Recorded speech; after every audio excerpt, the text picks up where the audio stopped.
Paris की घड़ी में रात के ठीक 12 बजे थे, लेकिन मीरा के लिए यह 12वीं बार था जब उसने उसी काली वर्दी वाले आदमी को अपने सामने खड़ा पाया।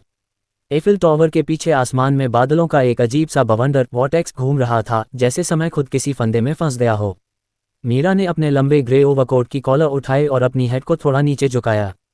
उसके हाथ में एक पीतल की छोटी सी चाबी थी, वही चाबी जो इस टाइम लूप को तोड़ सकती थी। सामने खड़ा एजेंट ज़ीरो अपनी काली विज़र वाली हेलमेट के पीछे से उसे घूर रहा था। तुम इसे कभी नहीं जीत पाओगी मीरा, उसकी भारी आवाज़ गूंजी। मीरा ने मुस्कुराते हुए कहा, मैंने पिछली 11 बार यही सुना है, लेकिन इस बार मैंने अपनी चाल बदल दी है। लड़ाई शुरू हुई। एजेंट ज़ीरो की चालें मशीन की तरह सटीक थीं, लेकिन मीरा के पास एक ऐसी चीज़ थी जो उसके पास नहीं थी, यादें। उसे पता था कि अगले पल ज़ीरो अपनी दाईं ओर से हमला करेगा। उसने झुककर वार को टाला और पेरिस की गीली सड़क पर फिसलते हुए उसके घुटनों पर प्रहार किया। जैसे ही वे टकराए, पेरिस की गलियों में एक अजीब सी गूंज उठी। सड़क पर चलते लोग पत्थर की मूर्तियों की तरह जम चुके थे।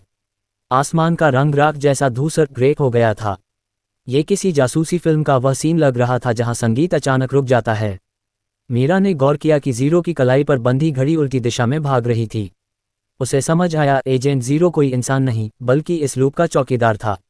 वह चाबी छीनने नहीं, बल्कि मीरा को इसी पल में कैद रखने के लिए बनाया गया था, ताकि वह भविष्य का वो सच न जान सके जिसके लिए उसे भेजा गया था।